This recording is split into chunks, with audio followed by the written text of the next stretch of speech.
Assalamualaikum warahmatullahi. Perkenalkan saya Syafira Alicia.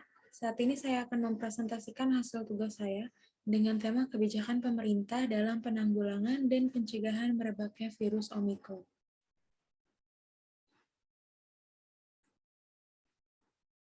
Omikron merupakan salah satu varian terbaru dari virus COVID-19.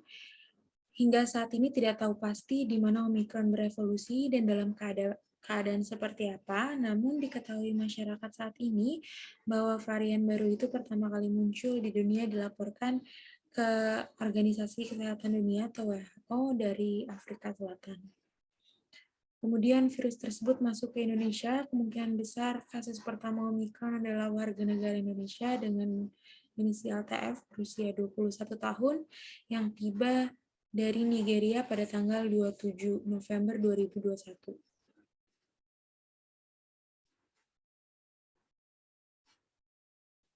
Adapun perbedaan antara varian Omikron dengan varian Delta dan juga dampaknya. Varian Omikron teridentifikasi di Afrika Selatan pada tanggal 26 November 2021, sedangkan Delta ditemukan di India pada tanggal 11 Mei 2021. Omikron memiliki tingkat penularan 70 kali lebih cepat dari varian Delta. Kemudian dari segi gejala, Omikron memiliki gejala sakit kepala, demam, anosmia, pilek, dan juga sakit tenggorokan. Sedangkan Delta memiliki gejala pilek, kelelahan, bersin-bersin, sakit kepala, dan juga sakit tenggorokan. Dampak dari paparan varian Omikron hingga saat ini, WHO masih terus melakukan penelitian mengenai dampak infeksi COVID-19 varian Omikron pada kesehatan. Melansir dari WHO, terdapat kenaikan angka rawat inap di Afrika Selatan, tetapi hal ini masih bisa terjadi akibat adanya faktor lain selain infeksi dari varian Omikron itu sendiri, seperti misalnya daya imun yang cukup rendah.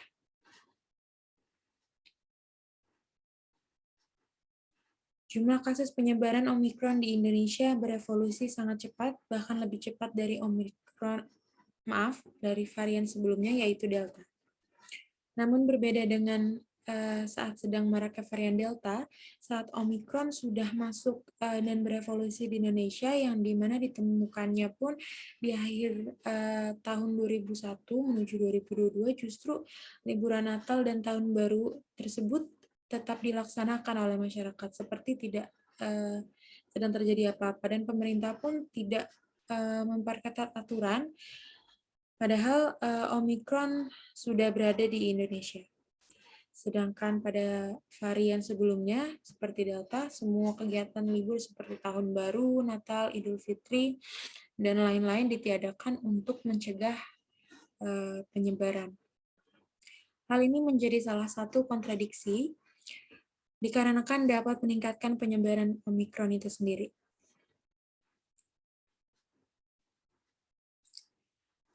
Angka positif Omikron dari penerbangan luar negeri berawal pada tanggal 26 November 2021, terdapat 46 kasus Omikron terdeteksi di Indonesia.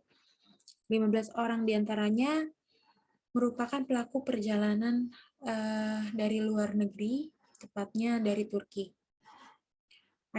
Ada pula kasus konfirmasi Omikron yang berasal dari pelaku perjalanan luar negeri lainnya, seperti Arab, Inggris, Jepang, Korea, dan juga Nigeria. Sementara itu, hingga saat ini kasus sudah terkonfirmasi meningkat sebanyak 506 kasus. Berikut merupakan contoh kasus yang terjadi di tengah adanya wabah virus Omikron di Indonesia. Seperti kasus yang pertama, yaitu kasus pasien positif Omikron namun tidak menjalani karantina. Kemudian kasus yang kedua, terjadi lonjakan pasien lagi akibat virus Omikron di Wisma Atlet. Kasus-kasus seperti ini seharusnya lebih membangun kesadaran masyarakat untuk tetap menjaga protokol kesehatan, karena setiap tindakan yang merugikan akan berdampak besar nantinya, seperti penyebaran virus yang terus meningkat.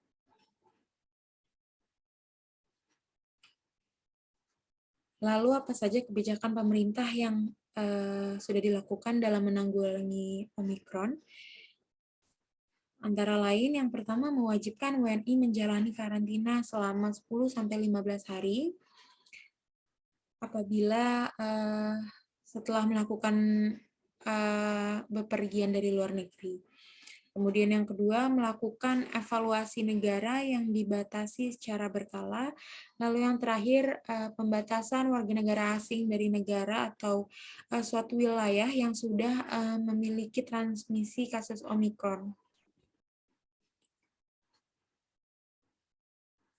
Sekian presentasi dari saya, kurang lebihnya mohon maaf. Wassalamualaikum warahmatullahi wabarakatuh.